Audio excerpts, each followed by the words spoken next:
AstraZeneca തന്നെ കോവിഷീൽഡിൻ്റെ വാക്സിനെതിരെ കോർട്ടിൽ പറഞ്ഞു എന്ന് പറഞ്ഞിട്ട് പലരും പാനിക്കായിട്ട് മെസ്സേജുകൾ അയച്ചിട്ടുണ്ട്. ചിലരുടെ കമൻറ്റുകൾ കൂടി അവരെടുത്ത് അയച്ചു തന്നു എന്നുള്ളതാണ്. വിചിത്രമായിട്ടുള്ള കമൻറ്റുകളാണ്. ചിലർക്ക് ഈ ന്യൂസ് അറിഞ്ഞതിന് ശേഷം തലകറക്കമുണ്ട്, കണ്ണിലിരുട്ട് കയറുന്ന പ്രശ്നമുണ്ട്, അങ്ങനെയുള്ള ധാരാളം പ്രശ്നങ്ങളുണ്ട്. അപ്പോൾ എന്താണ് ശരിക്കും ഈ ആസ്ട്രസെനക്ക അവിടെ സമ്മതിച്ചത് എന്നുള്ളതാണ്. ആസ്ട്രസെനക്ക സമ്മതിച്ചത് 1 മില്യൺ അല്ലെങ്കിൽ 10 ലക്ഷം പേരിൽ 4 പേർക്ക്, അപ്രോക്സിമേറ്റ്ലി 4 പേർക്ക് ബ്ലഡ് ക്ലോട്ട് ഉണ്ടാകാനുള്ള സാധ്യതയുണ്ട് എന്നുള്ള കാര്യമാണ്. ഈ കാര്യം ആസ്ട്രസെനക്കയ്ക്ക് അറിയാമായിരുന്നു എന്നുള്ളതാണ് അവിടെ കോർട്ടിൽ അഡ്മിറ്റ് ചെയ്തത്. ഇനി ആദ്യമായിട്ടാണോ അവിടെ കോർട്ടിൽ അഡ്മിറ്റ് ചെയ്തതെന്ന് ചോദിച്ചു കഴിഞ്ഞാൽ, അല്ലെങ്കിൽ അവിടെയാണോ ആദ്യമായിട്ട് ഇത് പറഞ്ഞതെന്ന് വെച്ച് കഴിഞ്ഞാൽ അല്ല. മാർച്ച് 14, 2021 മുതൽ തന്നെ ആസ്ട്രസെനക്കയ്ക്ക് അറിയാവുന്നതും വാക്സിനകത്ത് ഈ പറഞ്ഞ സൈഡ് എഫക്റ്റ് ഉണ്ട് എന്നുള്ള തിരിച്ചറിവും ആസ്ട്രസെനക്ക ഉണ്ടായിരുന്നു. അല്ലെങ്കിൽ ആസ്ട്രസെനക്ക കൃത്യമായി അതിനെ വിശദീകരിച്ചിരുന്നു എന്നുള്ളതാണ് സത്യം. അത് ആസ്ട്രസെനക്കയുടെ വെബ്സൈറ്റിൽ പോയി നോക്കിയാലും മനസ്സിലാക്കാം. പിന്നെ എന്താണ് ഈ പേപ്പറിലൊക്കെ സംഭവിക്കുന്നതെന്ന് വെച്ച് കഴിഞ്ഞാൽ, ഇപ്പോൾ എന്തോ കണ്ടുപിടിച്ച ഒരു കാര്യമായിട്ടോ അല്ലെങ്കിൽ ആസ്ട്രസെനക്ക അഡ്മിറ്റ് ചെയ്തതായിട്ടോ പറഞ്ഞിട്ടാണ് ഇത് പ്രചരിക്കുന്നത്. എന്താണ് ഇതിൻ്റെ പിന്നിലുള്ള സത്യം? അത് നമുക്കൊന്ന് മനസ്സിലാക്കാൻ ശ്രമിക്കാം. എന്താണ് കോവിഷീൽഡ് വാക്സിൻ? കോവിഷീൽഡ് വാക്സിൻ എന്ന് പറയുന്നത് ഓക്സ്ഫോർഡും ആസ്ട്രസെനക്കയും അവർ ഡെവലപ്പ് ചെയ്ത ഒരു വാക്സിനാണ്. നമ്മുടെ ഇവിടെ അത് കൊടുത്തുകൊണ്ടിരുന്നത്, അല്ലെങ്കിൽ നമ്മുടെ ഇവിടെ മാനുഫാക്ചർ ചെയ്തുകൊണ്ടിരുന്ന പൂനെയിലുള്ള സെറം ഇൻസ്റ്റിറ്റ്യൂട്ടാണ്. ഈ സെറം ഇൻസ്റ്റിറ്റ്യൂട്ടിൻ്റെ വാക്സിൻ, സെറം ഇൻസ്റ്റിറ്റ്യൂട്ട് വളരെ പേരുകേട്ട ഇൻസ്റ്റിറ്റ്യൂട്ടാണ്. നിങ്ങൾ എപ്പോഴെങ്കിലും ടെറ്റനസ് എടുത്തിട്ടുണ്ടെങ്കിലോ അല്ലെങ്കിൽ കുട്ടികൾക്കുള്ള വാക്സിൻ എടുത്തിട്ടുണ്ടെങ്കിലോ ഒക്കെ സെറം ഇൻസ്റ്റിറ്റ്യൂട്ടിൻ്റെ വാക്സിൻ എടുത്തിരിക്കാനുള്ള സാധ്യതയുണ്ട് എന്നുള്ളതാണ്. സെറം ഇൻസ്റ്റിറ്റ്യൂട്ടിൻ്റെ വാക്സിൻ ഇന്ത്യയിൽ മാത്രമല്ല പുറത്തുമൊക്കെ കൊടുക്കുന്ന വളരെ നല്ലൊരു ഇൻസ്റ്റിറ്റ്യൂട്ട്, അല്ലെങ്കിൽ സെറം ഇൻസ്റ്റിറ്റ്യൂട്ട് എന്ന് പറയുന്നത് വളരെ പ്രസിദ്ധമായിട്ടുള്ള പേരുകേട്ട റിലയബിൾ ആയിട്ടുള്ള ഒരു ഇൻസ്റ്റിറ്റ്യൂട്ട് തന്നെയാണ്. ഇനി നമ്മൾ മനസ്സിലാക്കേണ്ട ഒരു കാര്യം, സെറം ഇൻസ്റ്റിറ്റ്യൂട്ട് ഇവിടെ കൊടുത്തിരുന്ന വാക്സിനകത്ത് ഈ പറയുന്ന ബ്ലഡ് ക്ലോട്ടിനെ പറ്റിയുള്ള വിവരം കൊടുത്തിരുന്നോ എന്നുള്ളതാണ്.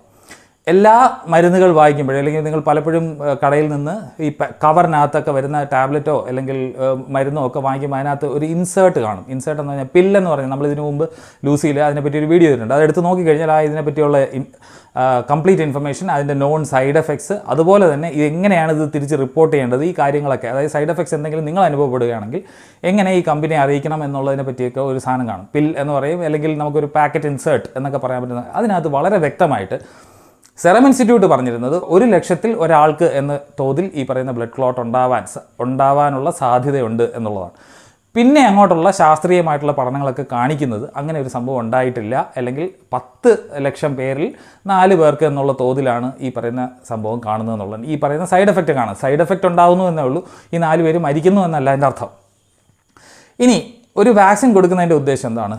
നമുക്ക് പണ്ട് കോവിഡ് വന്ന സമയത്തുള്ള കാര്യങ്ങളൊക്കെ ഓർമ്മയാണ്. പലരും ശ്വാസം കിട്ടാതെ, അല്ലെങ്കിൽ ഓക്സിജൻ സിലിണ്ടർ ഇല്ല, അതിനൊരു ഷോർട്ടേജ് ഉണ്ടെന്നൊക്കെ പറയുക, എല്ലാവരും മൂക്കിൽ സ്വാബിട്ട് ടെസ്റ്റ് ചെയ്യുക, ഇതുപോലെയൊക്കെ ഓടിക്കൊണ്ടിരുന്ന ഒരു സമയത്താണ് വാക്സിൻ ഇൻട്രൊഡ്യൂസ് ചെയ്യുന്നത്. അന്ന് വളരെ അത്യാവശ്യമുള്ളൊരു കാര്യമായിരുന്നു. പുതിയതായി വന്ന ഒരു വൈറസാണ്, അതിനെ വളരെ പെട്ടെന്ന് ഇറക്കിയതാണ്. അപ്പം ഏതാണ്ട് 2021 മാർച്ച് 14 ആയപ്പോഴത്തേക്കും അവർ ഈ പറഞ്ഞ ഇൻസേർട്ട് അതിനകത്ത് ആഡ് ചെയ്തു. കാര്യം ആ മാർക്കറ്റിൽ നിന്ന് വരുന്ന ഡേറ്റയ്ക്ക് അനുസരിച്ചിട്ട് പഠനങ്ങളുടെ അടിസ്ഥാനത്തിലാണ് ഈ പറയുന്ന ഇവൻറ്റുകൾ റിപ്പോർട്ട് ചെയ്യുന്നത്. ഇനി കോവിഡിന് എങ്ങനെയാണ് എന്ന് ചോദിച്ചു കഴിഞ്ഞാൽ 10 ലക്ഷം പേരെന്നല്ല.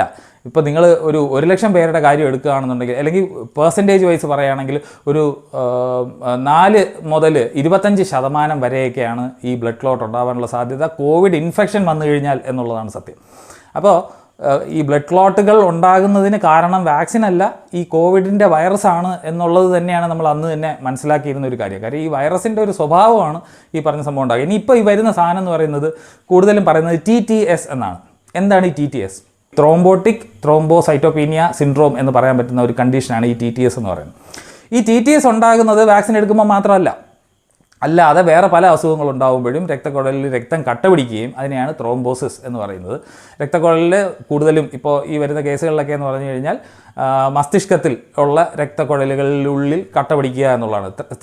ത്രോംബോസൈറ്റോപീനിയ എന്ന് പറഞ്ഞു കഴിഞ്ഞാൽ അതുപോലെ തന്നെ പ്ലേറ്റ്ലെറ്റ്, നമ്മളെ രക്തം പിടിക്കാൻ സഹായിക്കുന്ന കാര്യങ്ങളാണ് പ്ലേറ്റ്ലെറ്റ്സ് എന്ന് പറയുന്നത്. അതിനകത്തൊരു പ്രോബ്ലം വന്നതിന് ശേഷം, അല്ലെങ്കിൽ ത്രോംബോസൈറ്റോപീനിയ എന്ന് പറയുമ്പോഴത്തേക്കും ബ്ലീഡിങ് ഉണ്ടാകാനുള്ള സാധ്യതയുണ്ട്, ഇൻറ്റേർണൽ ബ്ലീഡിങ് ഉണ്ടാകാനുള്ള സാധ്യതയുണ്ടെന്നുള്ളതാണ്. ഇനി ഇത് എപ്പോഴാണ് ഈ പറയുന്ന ആഡ്വേഴ്സ് എഫക്റ്റ് അല്ലെങ്കിൽ സൈഡ് എഫക്റ്റ് ഉണ്ടാകുന്നതെന്ന് വെച്ച് കഴിഞ്ഞാൽ, വാക്സിൻ എടുത്തിട്ട് ഒരു 4 ദിവസം മുതൽ 42 ദിവസം വരെയുള്ള പീരീഡിനകത്താണ് ഈ സൈഡ് എഫക്റ്റ് ഉണ്ടാവേണ്ടത്. ഇപ്പോൾ നമ്മളെല്ലാം എല്ലാ ഡോസ് വാക്സിനും എടുത്തതിന് ശേഷം മിനിമം ഒരു 2 വർഷമെങ്കിലും ആയി കാണും.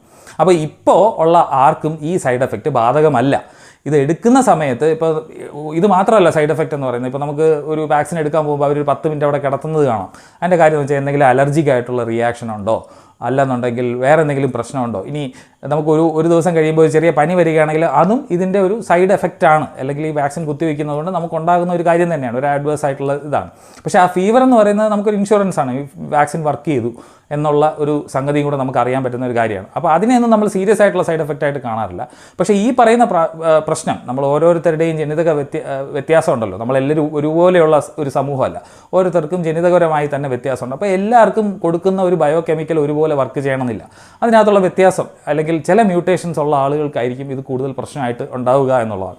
ഇപ്പോൾ ഉദാഹരണത്തിന് പ്ലേറ്റ്ലെറ്റ് ഫാക്ടർ 4 PF4 എന്ന് പറഞ്ഞ ഒരു സാധനം, അതിപ്പോൾ ഒരുപക്ഷെ അവരുടെ ജനിതക വ്യത്യാസം കൊണ്ടായിരിക്കാം, അതിനകത്ത് വരുന്ന വ്യത്യാസങ്ങൾ കൊണ്ട് ഈ പറയുന്ന സംഭവങ്ങൾ ഉണ്ടാകാനുള്ള ഒരു സാധ്യത ഉണ്ടെന്നുള്ളതാണ്. എന്നാലും കോവിഡിനെ വെച്ച് കമ്പയർ ചെയ്യുമ്പോൾ, ഇപ്പോൾ ലോങ് കോവിഡിനെ കുറിച്ച് നിങ്ങൾ കേട്ടിട്ടുണ്ടാവും, വളരെ നീണ്ടു നിൽക്കുന്ന കോവിഡും അവർക്ക് മൾട്ടി ഓർഗൻ ഫെയിലിയേഴ്സ് ഉണ്ടാകുന്നു, അല്ലെങ്കിൽ ഇപ്പോഴും മണം കിട്ടിയിട്ടില്ല, ഇങ്ങനെയൊക്കെയുള്ള പ്രശ്നങ്ങളുള്ള ആളുകൾ ഇപ്പോഴും ഉണ്ട്. ആ സമയത്ത് മരിച്ചുകൊണ്ടിരുന്ന ആളുകളുടെ എണ്ണം എന്ന് പറഞ്ഞു കഴിഞ്ഞാൽ നമ്മുടെ പേപ്പറിലൊക്കെ വന്ന ചിത്രങ്ങളൊക്കെ പേടിപ്പിക്കുന്നതായിരുന്നു. ആ സമയത്ത് വാക്സിൻ കൊണ്ട് നമുക്ക് നല്ലൊരു ബെനിഫിറ്റ് കിട്ടിയിട്ടുണ്ടെന്നുള്ളത്. അപ്പോൾ റിസ്ക് ബെനിഫിറ്റ് റേഷ്യോ വെച്ച് നോക്കുമ്പോൾ അന്നുണ്ടായിരുന്ന റിസ്ക്കുകളെ വളരെയധികം കുറയ്ക്കാനായിട്ട് വാക്സിനുകൾക്ക് സാധിച്ചു. എന്നാൽ വാക്സിൻ്റേതായ 100% എന്ന് പറഞ്ഞൊരു സാധനമൊന്നുമില്ല. വാക്സിൻ്റേതായ സൈഡ് എഫക്ട്സ് ഉണ്ട്. അത് it's A non side effect. മാത്രമല്ല ഈ ഇൻസേർട്സിനകത്ത് കൃത്യമായി വച്ചിരുന്നു. ഇന്നിപ്പോൾ കോടതിയിൽ ഇങ്ങനെ ഒരു കേസ് വന്നപ്പോഴത്തേക്കും ആസ്ട്രസെനക്കയുടെ റെപ്രസെൻറ്റേറ്റീവ് അവിടെ അത് സംസാരിച്ചു എന്ന് മാത്രമേ ഉള്ളൂ. അല്ലാതെ ഇതുവരെ കണ്ടുപിടിക്കാത്ത ഒരു പുതിയ സൈഡ് എഫക്റ്റ് കണ്ടുപിടിച്ചെന്നോ ഇനി നിങ്ങൾക്ക് പ്രശ്നം ഉണ്ടാകുമോ എന്നൊന്നും അല്ല അതിനകത്ത് ഉള്ള അർത്ഥം.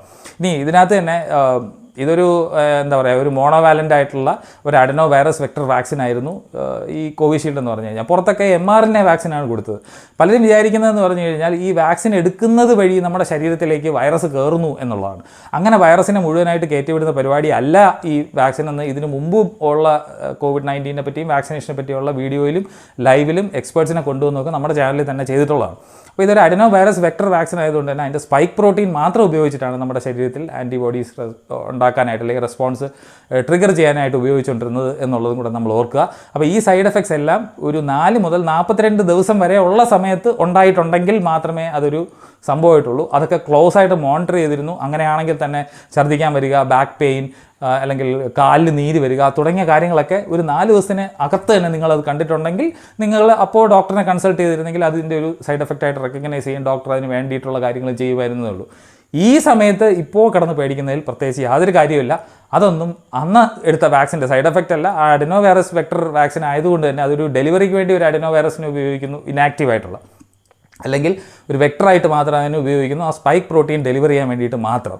അത്രയും മാത്രമേ ഇത് ചെയ്യുന്നുള്ളൂ. നമ്മുടെ ശരീരത്തിനകത്ത് അതിൻ്റെ യാതൊരു സംഭവവും പിന്നെ അവിടെ കിടക്കുന്നോ, നിങ്ങൾക്ക് പെർമനൻ്റ് ആയിട്ട് എന്തെങ്കിലും ചേഞ്ച് വരുത്തുന്നോ, പിന്നെ കൂടെ സൈഡ് എഫക്റ്റ് വരുത്താൻ പറ്റിയ സംഭവങ്ങളോ ഒന്നും അതിനകത്ത് ഇല്ല എന്നുള്ളത് തിരിച്ചറിയുക. ഇത് വാക്സിൻ എടുക്കുന്നു എന്ന് പറഞ്ഞിട്ട് ഈ ഒരു ഇവൻ്റ് ഉണ്ടാവാനുള്ള സാധ്യത എന്ന് പറഞ്ഞത് മിന്നലടിക്കുന്നതിനെ പറ്റിയോ, അല്ലെങ്കിൽ ഈ തേനീച്ച കുത്തി മരിക്കുന്നതിനെ പറ്റിയോ, അല്ലെങ്കിൽ ഒളിമ്പിക് ഗോൾഡ് മെഡൽ കിട്ടുന്ന സാധ്യതയോ, അല്ലെങ്കിൽ റോഡിൽ ഇറങ്ങുമ്പോൾ ഒരു വണ്ടി ഇടിക്കാനുള്ള സാധ്യതയൊക്കെ വെച്ച് നോക്കുമ്പോഴത്തേക്കും അതുമായിട്ട് സിമിലർ ആയിട്ടുള്ള ഒരു സാധ്യത മാത്രമേ ഉള്ളൂ, അങ്ങോട്ടോ ഇങ്ങോട്ടോ മാറിയിട്ട്. അത്രയേ ഉള്ളൂ ഇതിനകത്ത് എന്നുള്ളത് മനസ്സിലാക്കുക. കോവിഡ് വന്നാൽ ഇതിനേക്കാൾ ഭീകരമാണ് അവസ്ഥ. വേറെ വാക്സിൻ എടുക്കുന്നവർക്ക് അതിന് ഉണ്ടാകുന്നത് 10 ലക്ഷം പേരിൽ 4 പേരാണ് എന്നുള്ള കണക്ക് മാത്രമേ ഉള്ളൂ എന്നുള്ളത് മനസ്സിലാക്കുക. ഇത്രയും പറയണമെന്നേ ഉണ്ടായിരുന്നുള്ളൂ. മറ്റൊരു വിഷയമായിട്ട് കാണാം. അതുവരെ ബൈ.